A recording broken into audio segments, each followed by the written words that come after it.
यशोदानन्दन व्रज जनरञ्जन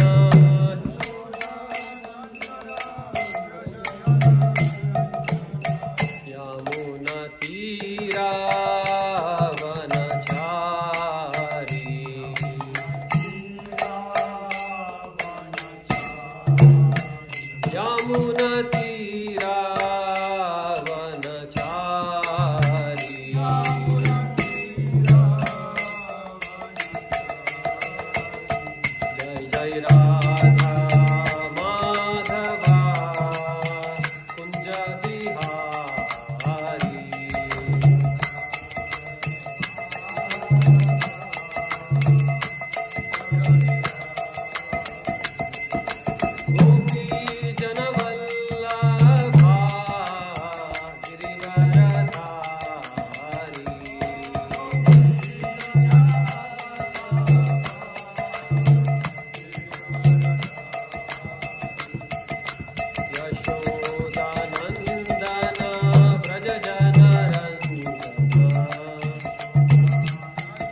हरे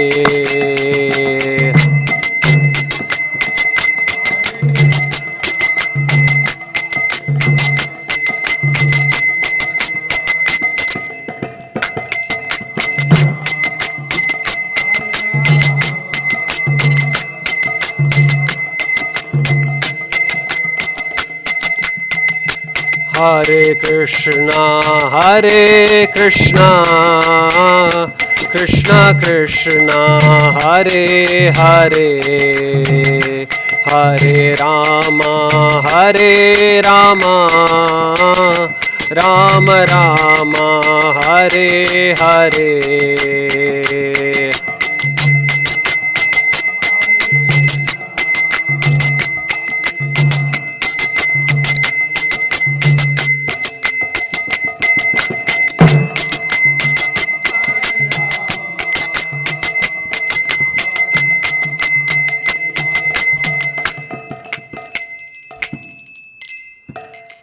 जय ओम विष्णुपाद परमहंस परिव्राजकाचार्य अष्टोत्तर शत Shri Srimad his divine grace A C Bhaktivedanta Swami Prabhupada की जय। जय ओम विष्णुपाद परमहंस परिव्राजकाचार्य अष्टोत्तर शत Shri Srimad his divine grace Srila Bhakti Siddhanta Saraswati Goswami Prabhupada की जय। अनंत कोटि वैष्णव वृंद की जय। नामाचार्य श्रील हरिदास ठाकुर की जय। प्रेम से कहो श्री कृष्ण चैतन्य प्रभु नित्यानंदा श्री अद्वैत गदाधर श्रीवास आदि गौरव भक्त वृंद की जय। श्री श्री राधा कृष्ण गोप गोपी गाओ श्याम कुंड राधा कुंड गिरि गोवर्धन की जय। श्री वृंदावन धाम की जय। श्री मायापुर धाम की जय। श्री जगन्नाथपुरी धाम की जय।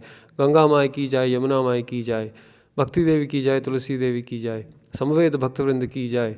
All glories to the assembled devotees. Hare Krishna. All glories to the assembled devotees. Hare Krishna. All glories to the assembled devotees. Hare Krishna. All glories to Sri Guru and Sri Gauranga. All glories to Srila Prabhupada. नमः ओम विष्णुपादाय कृष्णप्रेष्ठाय भूतले श्रीमते भक्तिविकासस्वामिनित्यनामिने नमः ओम विष्णुपादाय कृष्णप्रेष्ठाय भूतले श्रीमते भक्तिवेदान्तस्वामिनित्यनामिने नमस्ते सारस्वते देवे गौरवाणी प्रचारिणे निर्विशेष शून्यवादी पाश्चात्य देशतारिणे. So we are reading from Srimad Bhagavatam, 3rd canto, 7th chapter, verse number 14.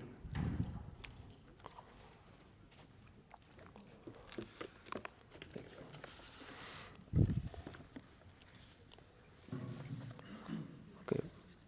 We'll go word by word. Ashesha, Sanklesha, Sha. Om Namo Bhagavate Vasudevaya. Om Namo Bhagavate Vasudevaya. Om Namo Bhagavate Vasudevaya. Okay. Reading from Srimad Bhagavatam, 3rd canto, 7th chapter, 14th verse.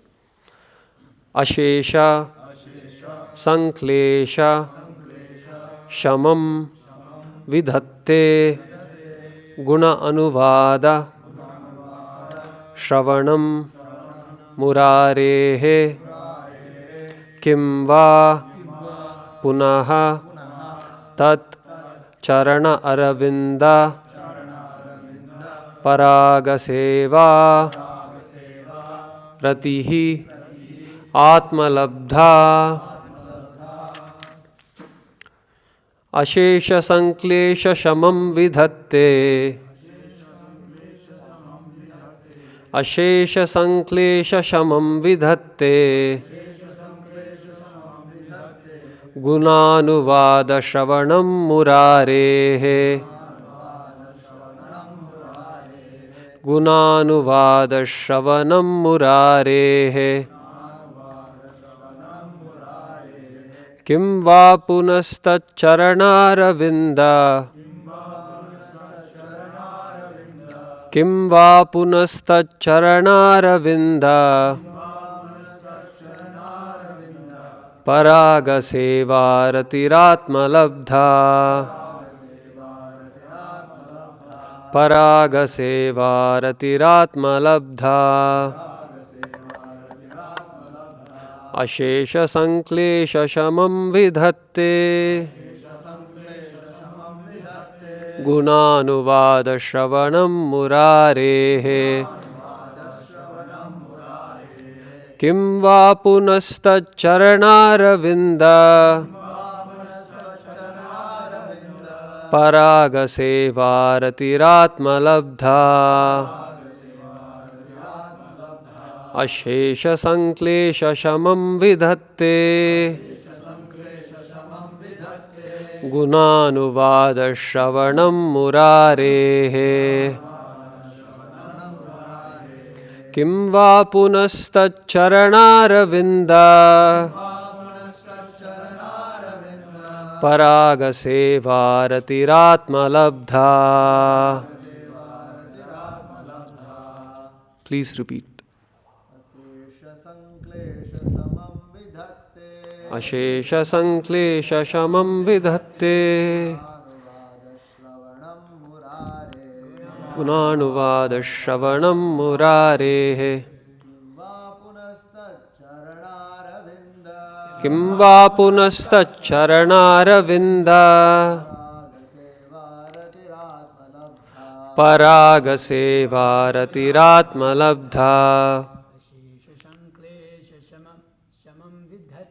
Ashesha Sanklesha Shamam Vidhatte. Gunanuvada Shravanam Murarehe. Kim va punastacharanaaravinda. Paragasevaratirātmalabdha. Ashesha Sanklesha Shamam Vidhatte. Gunanuvada Shravanam Murarehe. Kim va punastacharanaravindam paragase bharatiratmalabdha.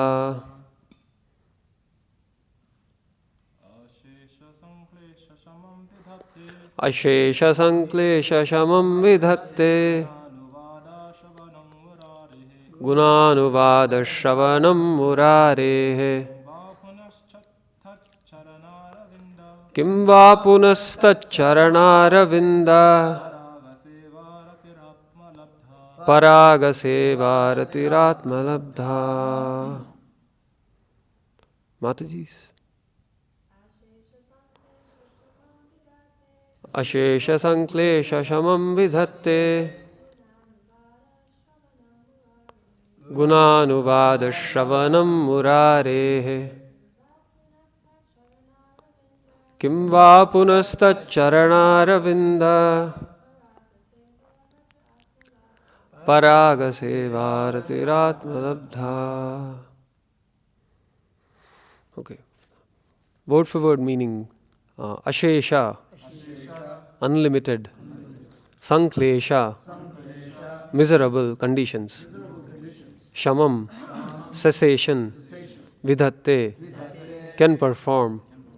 Guna anuvada, of the transcendental name, form, qualities, pastimes, entourage, and paraphernalia, etc. Shravanam, hearing and chanting. Murarehe, of Murari, Sri Krishna, the personality of Godhead. Kim va, what to speak of. Punaha, again. Tat, his. Charana aravinda, lotus feet. Paraga seva, to the service of the flavorful dust. Ratihi, attraction. Atmalabdha, those who have gained such self-achievement. Translation and purport by His Divine Grace Srila A.C. Bhaktivedanta Swami Prabhupada ki jai. Simply by chanting and hearing of the transcendental name, form, etc. of the personality of Godhead, Sri Krishna, one can achieve the cessation of unlimited miserable conditions. Therefore, what to speak of those who have attained attraction for serving the flavor of the dust of the Lord's lotus feet. Purport. Two different methods for controlling the material senses are recommended in the Vedic scriptural wisdom. One of them is the process of jnana, or the path of philosophical understanding of the Supreme, Brahma, Paramatma and Bhagavan. The other is that of direct engagement in the transcendental loving devotional service of the Lord. Of these two most popular methods, the path of devotional service is recommended here as the best, because one on the path of devotional service does not have to wait for the attainment of the fruitive results of pious activities or for the results of knowledge. The two stages of executing devotional service are: first, the stage of practicing devotional service with our present senses under the regulations of the recognized scriptures, and second, attaining sincere attachment for serving the particles of the dust of the lotus feet of the Lord. The first stage is called sadhana bhakti, or devotional service for the neophyte, which is rendered under the direction of a pure devotee, and the second stage is called raga bhakti, in which the mature devotee automatically takes to the various services of the Lord out of sincere attachment. The great sage Maitreya now gives the final answer to all the questions of Vidura. Devotional service to the Lord is the ultimate means to mitigate all the miserable conditions of material existence. The path of knowledge, or that of mystic gymnastics, may be adopted as a means for the purpose, but unless mixed with bhakti or devotional service, they are unable to award the desired result. By practicing sadhana bhakti, one may gradually rise to the point of raga bhakti, and by performing raga bhakti in loving transcendental service, one can even control the supreme powerful Lord. Om Ajnanadvarandasya Jnananjana Shalakaya Chakshur Unmilitam Yena Tasmai Shri Gurave Namaha.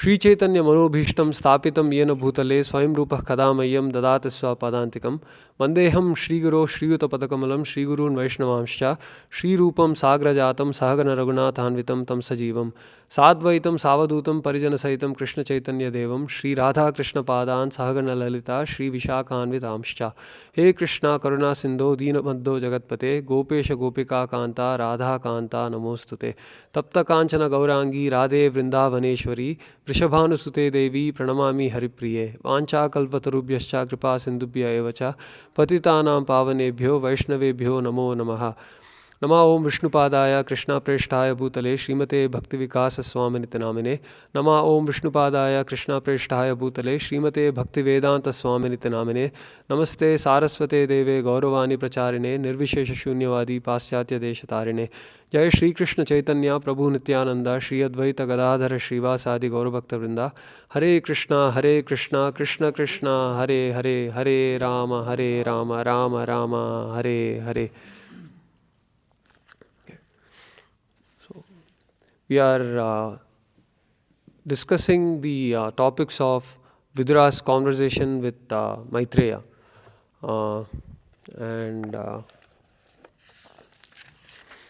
So far, in these conversations of Vidura with Maitreya, initially when Vidura meets Maitreya, he asks Maitreya Muni to expand the glories of the Supreme Lord, and Maitreya then goes on to speak about how the Supreme Lord expands himself as Mahavishnu, and Mahavishnu then creates a lot of variegatedness in the Mahatattva. So he explains how different elements are produced. For instance, how the sky is mixed with the eternal time and external energy, and with the glance of the Supreme Lord, the sensation of touch is produced, and from touch air is produced. He expounds on these creation of elements, and he goes on to speak about the universal form of the Lord, in which he explains how different demigods are produced from the universal body of the Lord. Like sun is produced from one of the eyes of the Supreme Lord, and Agni is produced from the mouth of the Supreme Lord. Indra is produced from the arms of the Supreme Lord. Similarly, all the varnas of the human society, Shudras are produced from the legs, Vaishyas are produced from the belly, Kshatriyas from the arms, Brahmanas from the head.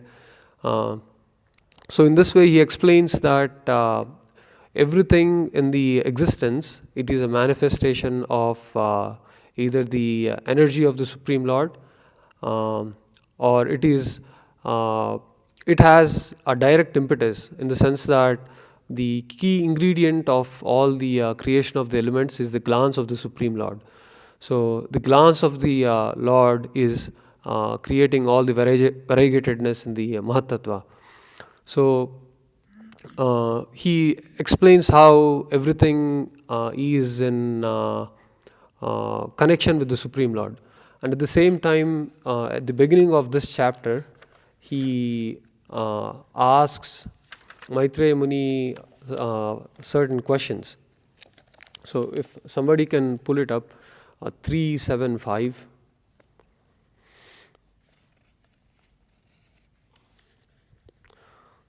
So Vidura asks Maitreya Muni, he says, the pure soul is pure consciousness and is never out of consciousness, either due to circumstances, time, situations, dreams, or other causes. How then does he become engaged in nescience?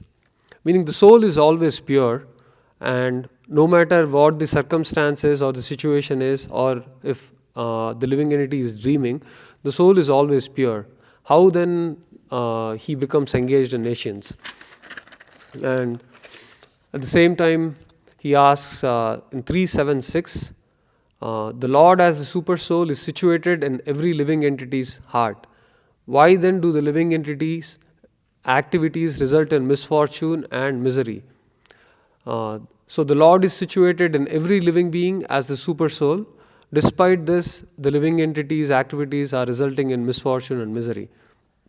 And so Maitreya Muni explains in 3.7.10 that the living entity is in distress according to his self-identity. He has no factual background, like a man who dreams that he sees his head cut off. So a man is dreaming that his head is being cut off. If his head is being cut off, how can he dream? Without his head, how can he dream? But dreams are like that. Dreams are bewildering. In the same way, the living entity is in the material world. He is affected by this bewildered consciousness, just like a man who is dreaming that his head is being cut off. And in 3.7.11, he explains that as the moon reflected on water appears to the seer to tremble due to being associated with the quality of the matter, so the self associated with matter appears to be qualified as matter. So this is an important point, that the moon itself, it's steady. It's never waving, it's never wavering. If you see the moon in the sky, it's always steady. But if we see the reflection of the moon in the water, then we see that it looks like it is disturbed. The moon is, it's not steady, it's moving. It has the quality of motion. And similarly, Prabhupada explains that if we see clouds moving in the sky, we can also perceive that the moon seems like it is also moving along with the clouds, whereas in reality it is not. So all these are illusory states that the living entity is in because of its association with matter. So in this purport, Srila Prabhupada starts by saying that there are two different methods for controlling the material senses. So the problem that the living entity is facing in the material world is that he is associating with matter, and due to this material association, his senses are uncontrolled. And the first point that Prabhupada mentions here is that for a living entity to take to spiritual life, it is important to control his material senses. So this the material senses, they are Krishna explains in Bhagavad Gita in the 2nd chapter how the senses are strong, how the senses can be carried away. Even for the man of discrimination, the senses can be carried away. And so these strong senses, they have to be controlled by the process recommended in the Vedic scriptures. And Prabhupada explains that there are two standard processes that people have followed in order to control their senses and in order to take to spiritual life. One of the processes is called jnana, or the philosophical understanding of the Supreme. So, meaning that by mental speculation, people try to understand what is self and what is Brahman, and the ultimate result of this is that they want to merge into the Brahman. The living entity wants to merge into the Brahman. And this is the path of jnana. And the second path is the path of transcendental loving devotional service to the Lord. And this path of transcendental loving devotional service to the Lord, it's Prabhupada calls this as the direct method. It's the best method because one doesn't have to wait for the attainment of fruitive results of pious activities or for the results of knowledge. So here we can see distinction between the process of bhakti and other processes of transcendental realization. So in pious activities, for example, karma kanda, people are performing Vedic ritualistic sacrifices and they are waiting for the results of their actions.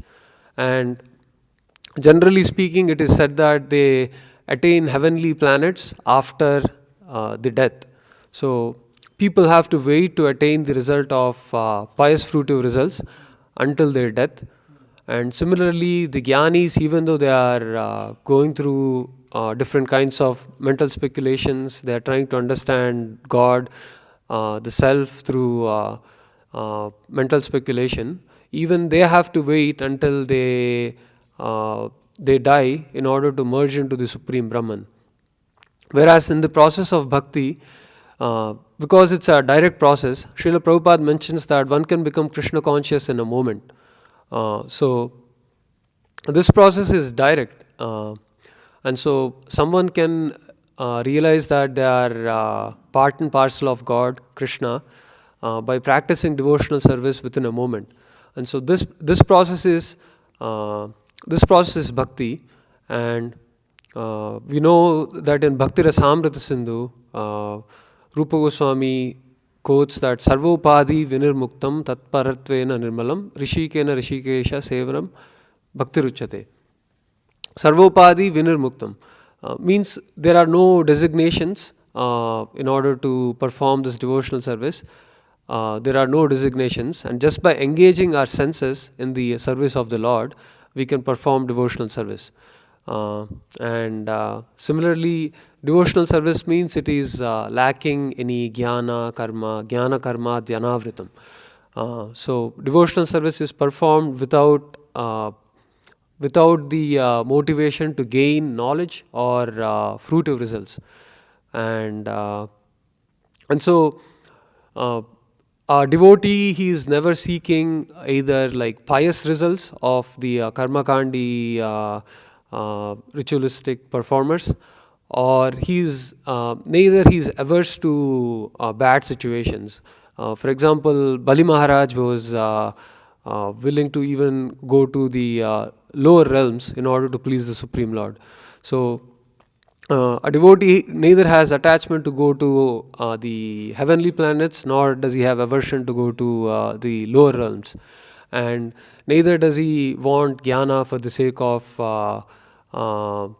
pride, prestige, or anything like that. He just wants to hear about the Lord. He just wants to serve the Lord.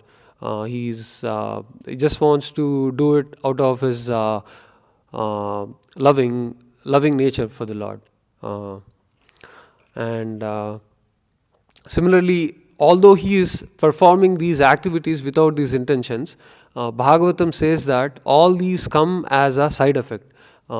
The devotee is getting mukti, he is getting the pious results and everything as a side effect. So Bhagavatam says, Vasudeve Bhagavati Bhakti Yoga Prayojitaha Janatyashu Vairagyam Jnanam Cha Yadhaitukam. Means the jnana and vairagya for a devotee, they are coming causelessly. He is not attempting to get jnana or vairagya. He is not trying to be renounced falsely. Neither is he trying to get knowledge in a dry, speculative way. But all these things are coming to him causelessly. Causelessly, because of devotional service, a devotee gets these results. So that is the power of this direct process of devotional service. And one more thing is that this devotional service, it's not something that is dreamt of. It is not something that people came up with their fertile brain, but these are mentioned in the scriptures, and these were this is an authorized process that acharyas have followed for time immemorial. So, and Prabhupada says that there are two stages of executing devotional service. There are two stages of executing devotional service. One stage is sadhana bhakti, and the other stage is raga bhakti. So this sadhana bhakti is practicing devotional service with our present senses under the regulations of the recognized scriptures. So I'll talk about sadhana bhakti for a little bit, meaning a practitioner mostly, for example, a neophyte, he is practicing devotional service with his present senses, meaning that even though they are affected with a lot of material desires, a lot of material attachments, he is practicing devotional service under the regulations of the recognized scriptures. Recognized scriptures like Srimad Bhagavad Gita, Srimad Bhagavatam, Bhakti Rasamrita Sindhu. And this sadhana bhakti is also performed by the neophyte under the direction of a pure devotee. So he is generally performing sadhana bhakti under the direction of a spiritual master. And Krishna says in Bhagavad Gita that for attaining this knowledge, we need to approach a spiritual master. Tadvidhi pranipatena pariprashnena sevaya upadekshanti te jnanam jnanas tattvadarshinaha. So one needs to approach a spiritual master in a humble, submissive way, render service, ask submissive questions, inquiries, and in this way, because a pure devotee has already seen this truth, he can impart this knowledge to the neophyte also. So, in order to perform, one has to act in that relationship, and one has to perform prescribed duties of service to the Supreme Lord. And Prabhupada says that this is called Abhideya Jnana, meaning there are three phases: Sambandha Jnana, Abhideya Jnana, and Prayojana Jnana. And Sambandha Jnana is when neophyte who is involved in material activities, who is living in the mundane world, he comes to know of his relationship with God. So he understands that, okay, he is not just somebody who is wandering around in the material world doing fruitive things, but he has a purpose, he is a part and parcel of God, and his purpose in life is to somehow realize this relationship. And this Sambandha Jnana, it's attained through Shravanam.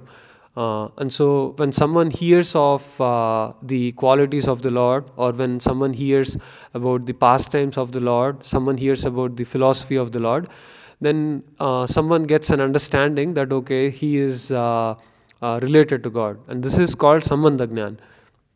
And the fruition of the Sambandha Jnana, once somebody knows that, okay, once someone has this knowledge, then they act in this knowledge by performing Abhideya, devotional service under the regulation of a spiritual master, or as prescribed in the scriptures. So someone is performing this sadhana bhakti, and Prabhupada calls this as Abhideya Jnana, that someone who is performing sadhana bhakti, he is on that platform that, okay, he has understood that, okay, this is his duty, because he is linked with the Supreme Lord. He has to act in that relationship. Now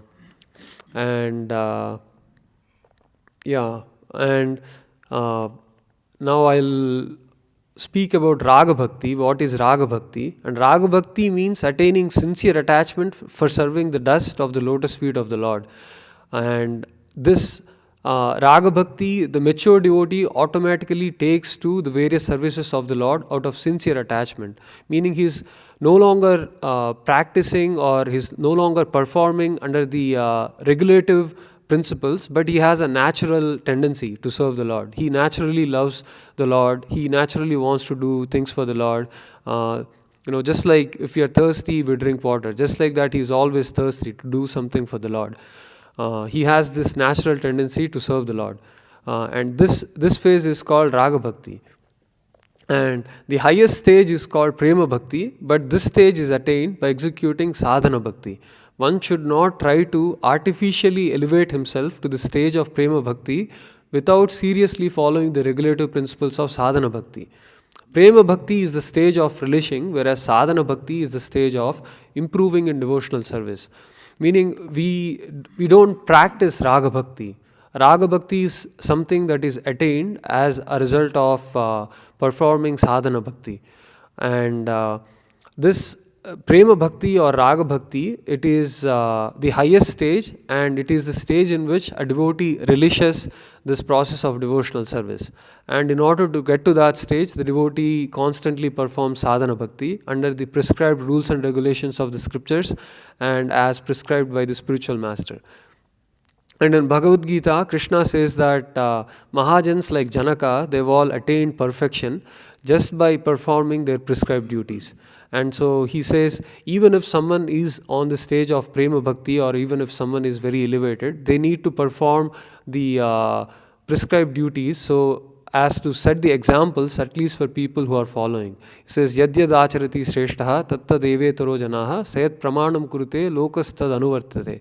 So, even for devotees who are perfected, they perform the prescribed duties just even as to set an example for people who are following, so that they can also attain to this stage of perfection.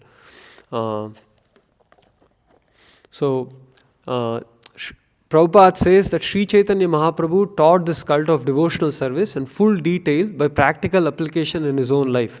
So, Sri Chaitanya Mahaprabhu, even though he performed, he displayed symptoms of ecstatic love for Krishna. He was on the platform of Prema Bhakti, and he is the Supreme Personality of Godhead himself, who is showing how to perform devotional service. And this devotional service that Sri Chaitanya Mahaprabhu is showing is sadhana bhakti. He is not showing us how to, display ecstatic symptoms, how to be like a, prema bhakta devotee directly, but he's saying how can we perform sadhana bhakti. So, by his examples, for example, in Jagannath Puri, when Sri Chaitanya Mahaprabhu was living in Jagannath Puri, he used to visit Tota Gopinath temple. Gadadhar Pandit used to speak Bhagavatam, especially Dhruva Charitra and Prahlad Charitra. And similarly, we know that Sri Chaitanya Mahaprabhu was exemplary as a sannyasi. He performed all the rules and regulations that sannyasi needs to follow, just to set an example for future generations, for all the people of the world, on how to practice devotional service. So Sri Chaitanya Mahaprabhu, even though he was such an exalted, elevated devotee, the Supreme Personality of Godhead himself, showing us how to perform devotional service, he is setting standards as to how a neophyte can perform sadhana bhakti. So, Srila Prabhupada mentions this in CC Adi 1339. And Prabhupada mentions in this purport that the great sage Maitreya Muni gives the final answer to all the questions of Vidura. So Vidura posed a lot of questions to Maitreya Muni, and this shloka, it's the final answer, that just by hearing and chanting of the glories, qualities, pastimes, name, fame of the Lord, one can attain all relief from all the miseries. Ashesha Sanklesha, unlimited miseries. Means this material world is unlimited miseries, and just by hearing about the Lord, one can attain all relief. Shamam vidatte, one can attain all relief. And if someone attains the lotus feet of the Lord, then what to speak of that. If someone is serving the Lord in loving devotional service, then he doesn't have to worry about any miseries. They have no complaints about heat, cold, hunger, sickness, distress, nothing. They are completely absorbed in the Lord. Here Prabhupada is saying that this is the final answer, that by hearing about the glories of the Lord and by practicing devotional service, we can put an end to all the unlimited miseries of this material world. And this is the final conclusion of Maitreya Muni to Mahatma Vidura.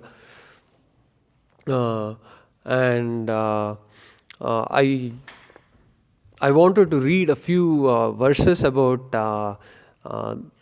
this uncontrolled senses and how Krishna explains to Arjuna in the Bhagavad Gita how we can control our senses. So if someone can pull it up, Bhagavad Gita, 2nd chapter, 58th verse. So we will read a series of verses.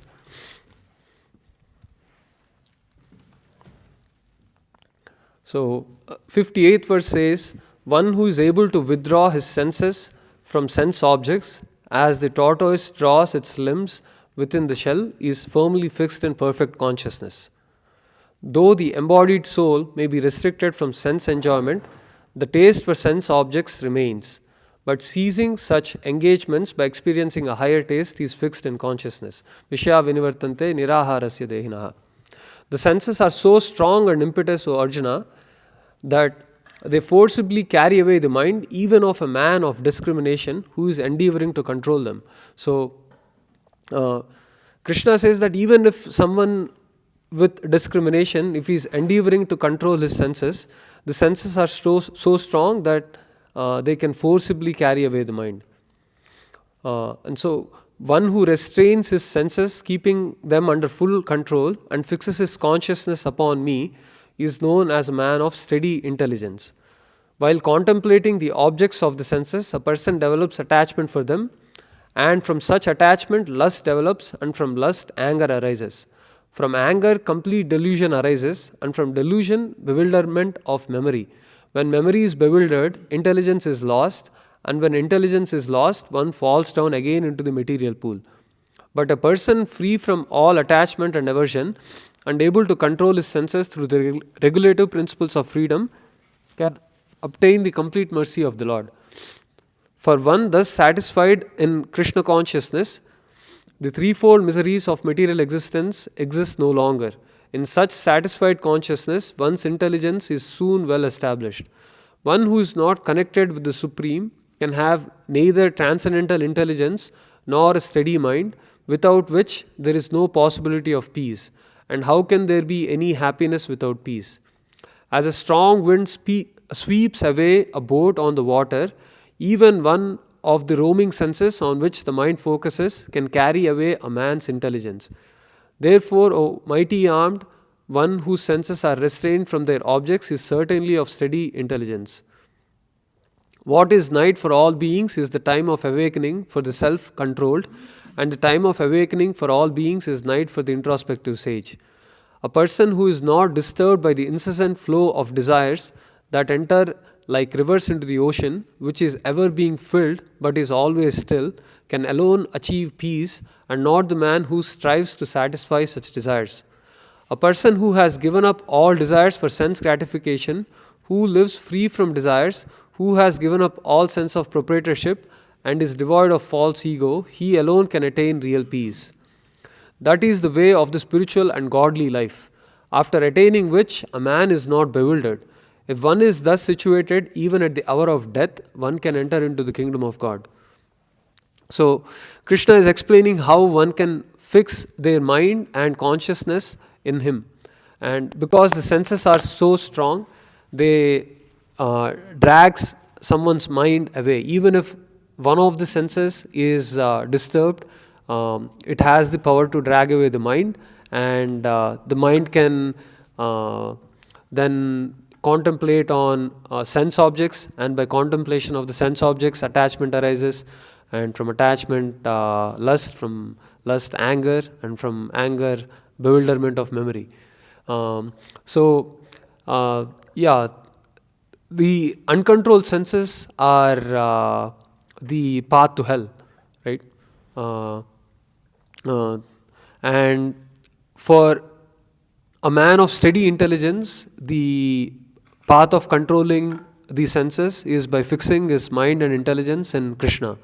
And there are certain verses in Bhagavatam which support this, like Savai Manah Krishna Padar Vindayo Vachamsi Vaikunta Gunanu Varnane Karau Harer Mandira Marjanadishu Shrutim Chakarachyuta Satkato Dayet. Ambarish Maharaj is engaging all his senses in serving the Lord by cleaning the temple with his hands, by hearing about Krishna, by walking to the temple with his legs, like that. And by also Kapil Dev tells his mother Devhuti, I think, in the Satam Prasangan Mama Virya Samvido Bhavant Hritkarna Rasayana Kataha Tajjoshanadash Vapavarga Vartmani Shraddha Ratir Bhaktir Anukramishati. So just by hearing about the pastimes of Krishna among the association of devotees, one naturally attains Shraddha and Bhakti. They naturally have an attraction for serving the Lord, for the Lord. So these are some things that I want to speak. So I'll end whatever I have to say here and open it up for discussion. So I have two questions and then a comment. So my first question is, we were saying about how the results, the karmis, in order to experience the results of their pious activities, they have to wait. Can it not be argued that similarly, for one to go back home, back to Godhead, to associate with Krishna, must wait until one dies? Just go back home, back to Godhead after one dies. So is it not that even in devotional service we are of the same, in many ways, don't we speak like that also many times? Yeah, I mean, back to Godhead means it has the connotation that after leaving the body, someone is going back to Godhead. But if someone has, someone's love of Godhead has awakened in their heart, and if they are acting on that platform, on the platform of love of Godhead, we can say that they are already liberated in the self-same body. And so, I think Prabhupada, from my understanding, it looks like if someone can awaken that attraction for God, and if they can attain that love of God in the self-same body, then they don't have to wait for the results of fruitive activities. Meaning they're doing what someone would do in the spiritual world, like they're acting on the platform of a pure devotee. So I mean, both understandings are there, but I think not waiting for a devotee, not waiting means that he is basically awakened his love of Godhead. That's my understanding. Yeah. So well, we're not waiting for fruitive results. That's one thing. The other thing is mainly that the devotee who is not perfect, who is not able to achieve perfection, and who is depending on kripa siddhi, which is not a great thing to depend on. For such a person, he may have to wait. But for anybody else who is sincerely practicing, the results are experienced immediately in Krishna consciousness. So yes, it's according. So you explained that, but it's not actually two understandings. It's only one. That for someone who is unable to overcome, of course, we say that everything is dependent on the mercy of the Lord, and Lord's mercy may come at any time. But it's not that in devotional service we think that the Lord's mercy will come at the time of death. It may come at that time. It can come before also. It doesn't have to come only at the time of death. Whereas in the case of karmis, their fruits will mature only at that time. So basically, what the conclusion is that the Lord's mercy can be dispensed at any time. It's dependent on the Lord. And it's dependent upon the relationship that the devotee has with the Lord. And therefore, even though Krishna does say that somebody who remembers him at the time of death, they will attain him, and that the goal in one sense is to remember Krishna at the time of death. This is where it can become confusing. Actually, our goal is to remember Krishna 24 hours a day. Then only can we remember Krishna also at the time of death. But if one is remembering Krishna 24 hours a day, then one has already attained Krishna. So then there is nothing left to be achieved at the time of death. So this is, so that's nice. Yeah, you explained it well. The other thing I had, which is an interesting question, was, you explained how one who is Sita Pragya, is not affected by heat, doesn't complain about heat, doesn't complain about cold, doesn't complain about all these things. How can we understand that pure devotees complain about these things? At least who we regard as pure devotees. They also complain about the cold or the heat. Yeah. It seems like one who's on that platform, from what Krishna says in Bhagavad Gita, doesn't seem to care about all these things. Yeah, I mean, my understanding is caring means that they're not affected in a dramatic way. For example, if someone is experiencing sickness, they're basically not performing as a normal person. They are either sleeping all day, or they have to cut down on the activities that they are doing just to recover from the sickness. Whereas for a pure devotee, if he is, for example, displaying symptoms of sickness, it's like an irritation, it's like an itch. They'll experience an itch, but they are not affected in a way that it's affecting their service. They keep doing their service, and if there is an itch, there is an itch, and they learn how to tolerate it. So basically, they have perception. They're conscious beings, so they have perception. If the body is displaying symptoms of sickness, they have that perception, but it's that they have more tolerance. As Krishna explains, that we control all the ups and downs, heat and cold, all the distresses that arise because of the senses coming in touch with the sense objects. So they are more tolerant. They're more tolerant. So even if they feel these things, they're just more tolerant, and they continue their service. The service is uninterrupted despite these symptoms.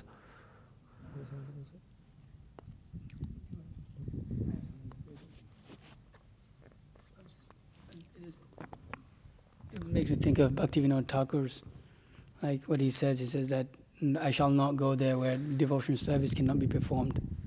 So the devotees, we do get fried out. Like even like devotees who are on, because it's cold and I can't perform my service, then get out of here. Let me go to a place where I can perform my service. So karmis, they see it as an impetus to their enjoyments, whereas devotees, they see it an impetus to the Lord's enjoyment. So they don't tolerate, but they tolerate, and they only tolerate when it's pleasurable to the Lord, and they don't tolerate when it's not pleasurable to the Lord. That's the only thing they see. That's the difference. Because that's the main difference. That, yeah, we tolerate material things for ourselves, but for the Lord, we don't tolerate anything. So if it's cold and we can't do the service, then get out of here, let's go. Let's go somewhere where we can do a lot more books, or let's go somewhere. So we could stay, but if we were able to distribute lots of books there, then we'll tolerate that heat and not care. And you'll actually have that experience on book distribution where you don't even like feel it anymore. Doesn't become tolerance because you become absorbed in the service of the Lord. It just becomes natural. It's not even like, and so sometimes you see pure devotees, they're experiencing great pain externally, just like we've had experience Guru Maharaj. Doctor comes and says he's experiencing like crazy amounts of pain. How can a person be functioning? But he's not even feeling it. It's like tolerate, that's there as, to show us also. But for him, he's just so absorbed. Maharaj said it here. He said, just don't identify with it. That's it. I was like, okay. It's quite amazing. Mm-hmm. So it's a whole. It's not that they're tolerating. It's like they're just so absorbed. They just don't even realize it. When you cut your hand in the kitchen, sometimes you're moving so fast and you're doing so many things. You look 10 minutes, like 5 minutes later, and you've got this big burn on the side of your hand, and then you feel it. But because you're so absorbed, you just don't. It's not like you're tolerating that pain. You don't even know it's there. Mm-hmm. You don't even. Yeah. Also, this is where the Mayavadis, they misunderstand these statements that Krishna is making in Bhagavad Gita, because it's because after Krishna spoke Bhagavad Gita, if you see how him and Arjuna interacted and how they behaved on the battlefield, one could think that neither is the Guru acting like the way he preached, and neither is the disciple acting like the way he was taught. Because there's so much emotions that are coming on the battlefield of Kurukshetra after the Bhagavad Gita was spoken, that it's kind of like, oh, what is this? Krishna speaks all these things, and neither is he correcting Arjuna, nor is Arjuna following what Krishna is saying. But actually it's completely wrong. I was also reading pastimes of Narottam Das Thakur, and the Brahmanas would criticize Narottam Das Thakur as a fallen sentimentalist, because they would say, why is he, if he's such, you say he's a spiritual person, if he's elevated above the mundane platform, then if he is in Brahman, why is he lamenting? Why is he crying? Why is he constantly crying? And they would say, this is because he's a Shudra posing as a Brahmana and like this, and they would criticize him because they have no understanding, actually. And so, what he's saying is true. They don't actually tolerate. They only tolerate when it's for the pleasure of the Lord. And then otherwise they don't tolerate. Even Prabhupada didn't tolerate. He didn't.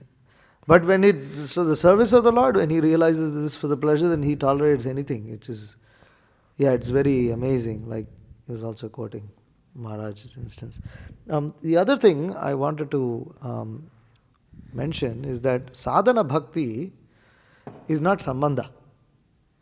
No, abhideya. Sadhana bhakti is abhideya. Yeah. Sambandha was the... Sambandha is just the knowledge that you have to perform, and that you are spirit soul, and this is Supreme Lord, and this is who you are. And that's sambandha. Abhideya is the practice of devotion service itself. Right. And abhideya is divided into Vaidhi bhakti and Raga bhakti. So, okay.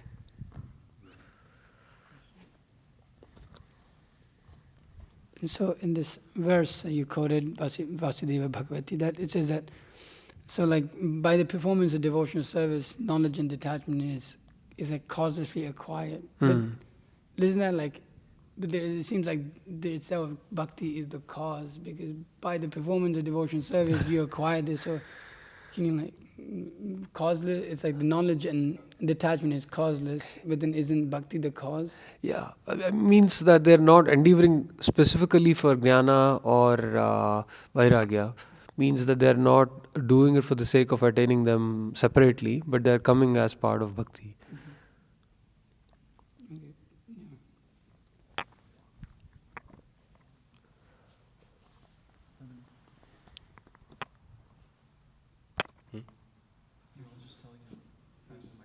Oh, okay, sorry. A comment and a question. In this regard, I remember Gumaraj actually gave a class, and he was saying that the more you identify with your body, the more pains and pleasures you feel with the body. And the less you identify your body, then the less pains and pleasures you feel on your body. I thought that was pretty interesting, because if you don't identify with your body at all, then you actually don't feel any pains and pleasures associated with the body. But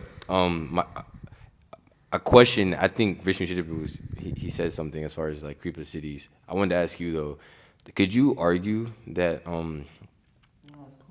you said Kripa city? Yeah, you were making the point about the distinction between Kripa cities and sadhana cities. Anyways, I want to ask you, could you argue that even sadhana cities can also be considered Kripa cities, because you can't actually get sadhana without the mercy of a guru? You know, the guru bestows his mercy to give you that sadhana. You can try to practice sadhana, but if it's not under the mercy and the instruction of a guru, then it's not actually proper. So could you argue that, in fact, everybody could be Kripa cities? I mean, those are questions for Charandeep. Okay. I know you said it, but I want to see, like... What do you think? I mean, for a practitioner, they haven't attained any perfections. if they're practicing under the guidance of a spiritual master, if they can continue the practice, naturally, then it means that okay, they have this natural affection to perform service to the Lord, and so they have attained perfection. But for a neophyte practicing under the guidance of a spiritual master, it's just something that Krishna has ordained for everybody. Means all the human beings have this right to perform devotional service under the guidance of a spiritual master. So, My question is, could you say that because the guru gives him the mercy to practice, could you label him a Kripa Siddhi because he practices sadhana off of the basis of the mercy of the guru. The guru bestowed his mercy upon him, and he was able to practice sadhana. So, yeah. that he's a Kripa Siddhi because of that. I don't think so. You're right that he's practicing devotional service because of the mercy of the Guru, but I don't think that's Kripa Siddhi. I don't know. I'm not familiar with these topics. Yeah. So, I mean, ultimately everybody is attaining devotional service by the mercy of the Supreme Lord. So, ultimately everyone is a Kripa Siddhi. But there is still a definition. Just like, one can say the very desire to live separately from Krishna is sinful. Yet when we say sin, it is different to pious activities. And so, in that sense, we have to also recognize how the Acharyas and the Supreme Personality of Godhead in the recognized scriptures uses terms. And then the terms have to be used in accordance with that.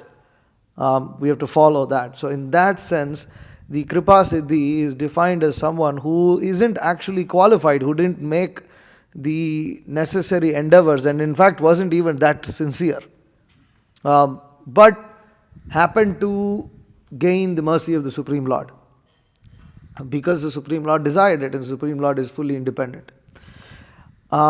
Whereas those who are sadhana siddhas are those who have attained perfection through willful and conscious practice of Krishna consciousness. And so that's a key difference over there. When I was stating that, the Kripa Siddhis, that one who's a devotee who's practicing is dependent on Kripa Siddhi, I'm actually indirectly referring to one who's insincere.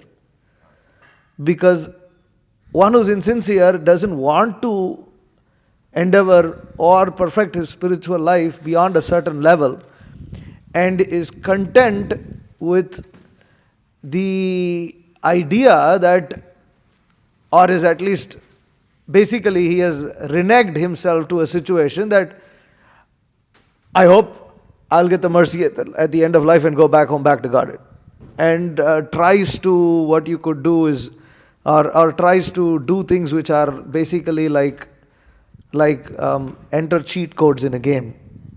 I'll fast this, or I'll chant so many rounds in this Kartik month because it says that I go back home, back to Godhead at this time, and it's guaranteed like this, and I'll go here to this holy place and do that and do this, but then doesn't actually develop attachment to serving the lotus feet of Guru and Gauranga.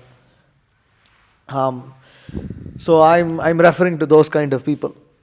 And again, it is possible that such people could attain perfection, but our Acharyas explain very clearly that the Supreme Lord by no means is obliged to do so. And that's the difference between the karmis and them attaining the fruits of their pious activities versus the devotees, because the Supreme Lord is not obliged to do anything actually. Whereas the demigods are obliged to give the results of pious activities. They must give. So yeah. So you're saying just the word is used, although you can apply it to everybody, the word is specifically used. Yeah, otherwise how can you explain anything? Because, then how can you differentiate between the different varieties? You must Like I said, everything is sinful. But then how do you differentiate between someone? So the desire to enjoy separately from Krishna is sinful. So everybody in the material world, conditioned soul, they are all sinful. But still, within the material world, we see that there is a difference between those who are pious and those who are impious. Well, Gumar makes the point that even piety can be considered sinful. It is. It's not considered. It is sinful. But the point is, for the sake of understanding who is more. But then you see those who are pious, like those who are from pious backgrounds, they take up the Krishna consciousness quicker, faster, easier. Is it not? So, in order to make that difference, you have to say, he's pious, he's sinful. But in ultimate sense. Ultimately, you can say, but ultimately, if you say, then you cannot describe or differentiate. So, in the same way, ultimately, everybody attains mercy. Ultimately, everybody attains perfection through mercy. But in order to distinguish the sincere devotee versus the insincere devotee, you must make the difference between who is achieving perfection by consciously serving Guru and Krishna and attaining mercy that way, whereas the other one who just got it, got lucky.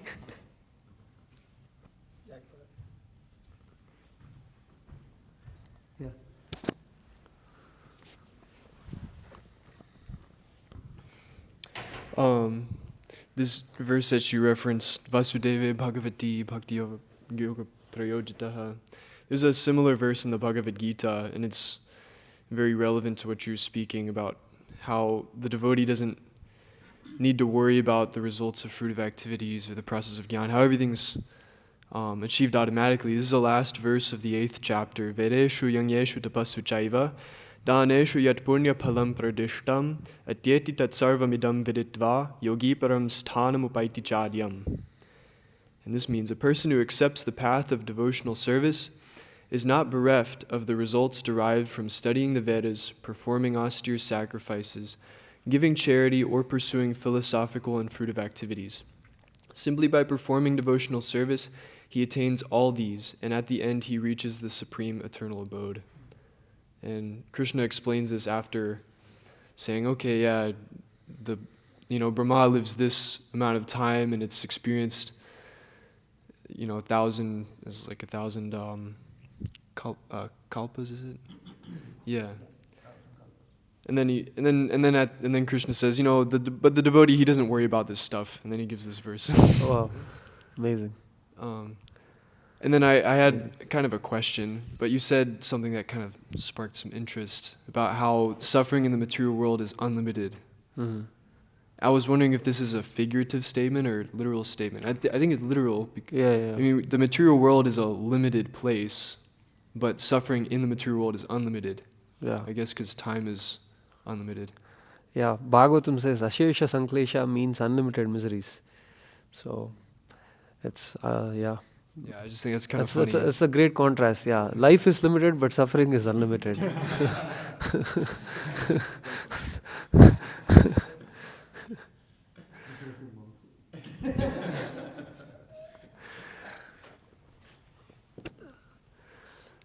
One thing that maybe you can clarify this thing. The person who is acting for fruitive results and the time of death, he can get these fruits of his all this activity.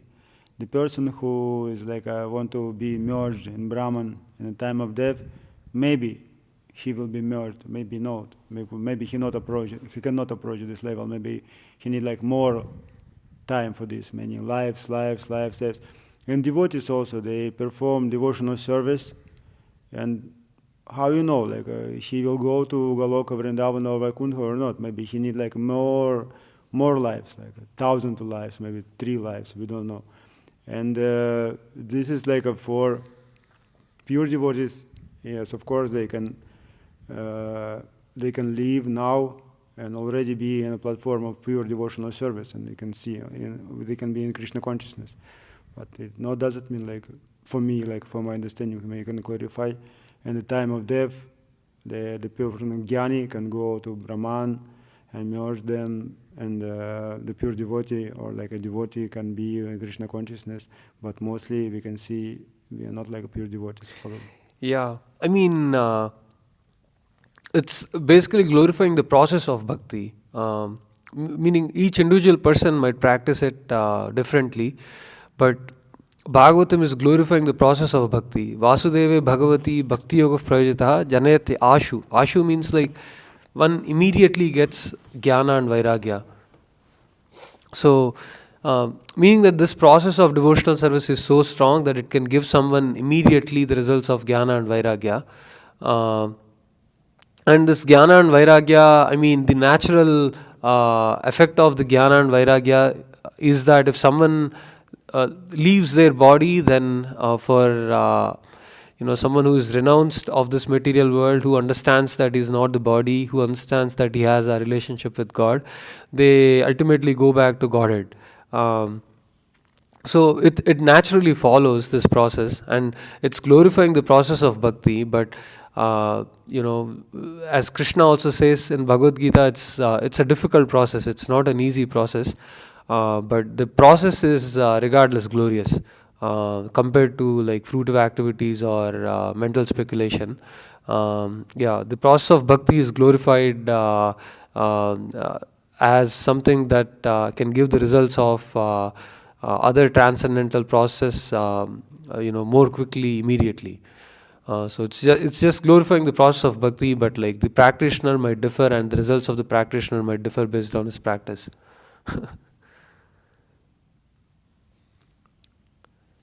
Mataji, any questions? I had a question over here. Oh, sorry. Over here. So there's this example. Prabhupada was going to send Harikesh, I think, Swami to Russia to preach, but he made the argument, I might have to eat meat. He's like, well, then eat meat. So like in one sense, the Guru is allowing you to like break the sadhana that was originally established for the sake of preaching. Are there any examples of practical application of breaking the other regulations in our Vaishnava history for the sake of preaching? One should never leave Vrindavan, but Prabhupada left Vrindavan for preaching. I mean, who leaves Vrindavan? But Prabhupada left Vrindavan for preaching, so that's an example. Yeah.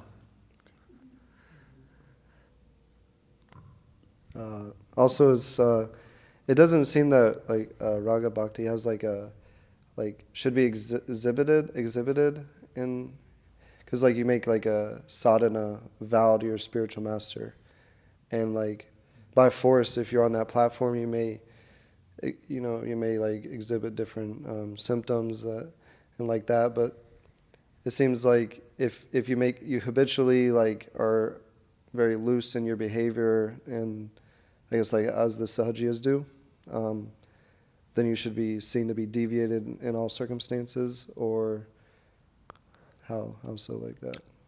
It doesn't seem to have a place in the material world, because it, at least externally to other people, it can be alarming or discouraging. Means if someone is not following the rules and regulations strictly, you're saying? Yeah, because if there's sadhana bhakti and then there's raga bhakti, it kind of seems like it's implying that at times you may like go away from the sadhana side of things, and then if you habitually do that, though, people may take that. It's basically relish. Raga bhakti is relish, meaning that it's an internal thing more like. But externally, everybody is performing sadhana bhakti. So that's why Krishna says in Bhagavad Gita that even Mahajans like Janaka, they perform their prescribed duties. Even though they are perfected beings, they perform their prescribed duties just to set an example. But internally, they are, they're experiencing something completely different from a neophyte who is performing sadhana bhakti. So it's just something that is internal versus external.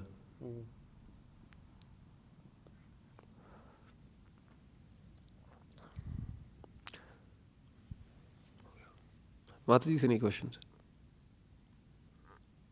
No, okay. Yeah.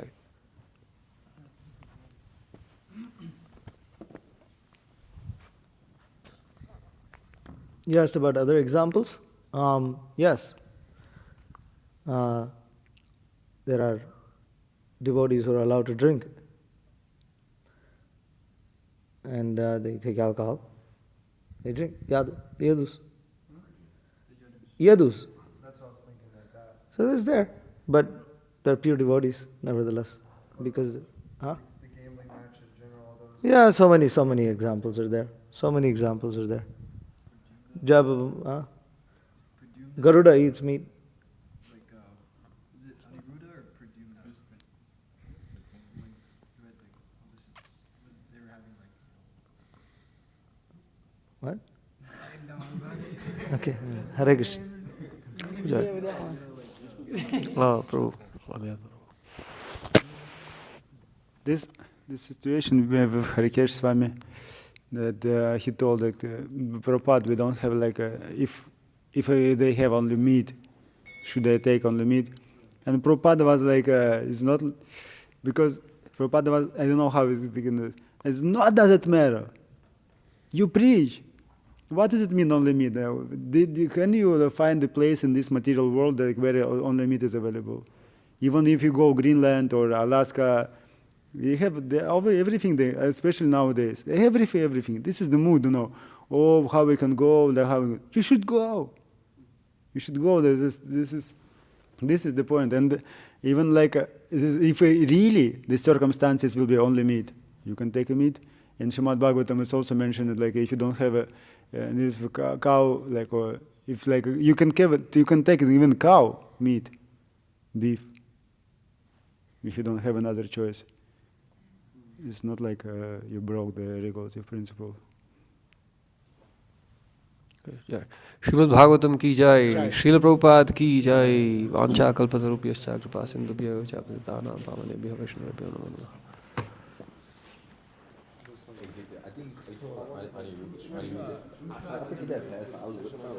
You're making me look like some. I didn't know what you were talking. I was confused. I was like, what are you talking about? Yeah, it was definitely that. I didn't know.